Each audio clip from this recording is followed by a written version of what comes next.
it's important that you understand you are responsible for what you know, and you should spread it. But you're not held accountable for what you don't know. In fact, you're held accountable if you delve into things that you have no knowledge of, and that is also your responsibility.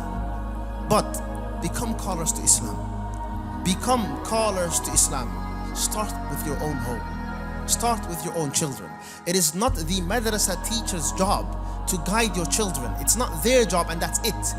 You are responsible for your children. You are responsible for your neighborhood, and you have to have this sense of responsibility. And da'wah comes in various forms. You can give da'wah to your fellow Muslims to ensure those that don't pray start praying. Those that consume intoxicants stop consuming intoxicants. Those that are littering the streets and causing issues, that you advise them and you warn them. Those that are not wearing hijab, that you ensure that you speak to them about it. It could be that you're calling your fellow co-workers, your fellow neighbors that aren't Muslim, and you call to them about Islam.